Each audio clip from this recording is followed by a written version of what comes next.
2026 resolutions. హే, నువ్వేంటి ఇప్పుడు వచ్చావు? రేపు కదా రావాలి. ఎప్పటికైనా రావాలి కదా అని వచ్చేసాను. సర్లే, ఏంటి రాస్తున్నావు?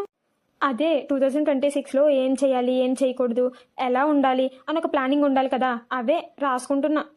సరే రాయ్, ఏం ఉంచాలో ఏం తీసేయాలో ఒక మాట అనుకుందాం. సరే, ఫస్ట్ తెల్లవారుజామున బ్రహ్మముహూర్తంలో లేచి యోగా మెడిటేషన్ చేయాలి.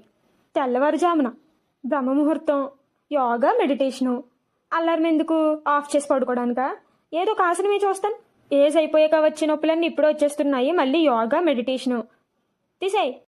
సరే, బ్రేక్ఫాస్ట్లో స్ప్రౌట్స్, డ్రై ఫ్రూట్స్, ఒక egg, one glass milk and no junk food. Okay? ఏంటి అంటే పొట్ట పెరిగిపోతుంది, అందుకే. బ్రెయిన్ ఎలాగో పెరగట్లేదు, ఆ పొట్ట అయినా పెరగని.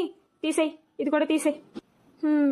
కోప్పడకూడదు, ప్రశాంతంగా ఉండాలి. I want mental peace. Hey, నీ ముక్కు చివరి ఏదో ఉంది. ఏముంది? కోపం. అయినా మెంటల్కి మెంటల్ పీస్ ఉండదు, తీసేయి. ఇప్పటి నుంచైనా హెయిర్ కేర్ చేయాలి. ఏంటి ఆ పొట్టు పిలక్క? తీసే. ఎవరు ఏం చెప్పినా నమ్మకూడదు అండ్ ప్రధానికి ఎమోషనల్ అవ్వకూడదు. 2026లో నీకు అదృష్టం పట్టబోతుంది. అవునా? ఇప్పుడే ఎవరేం చెప్పినా నమ్మకూడదన్నా,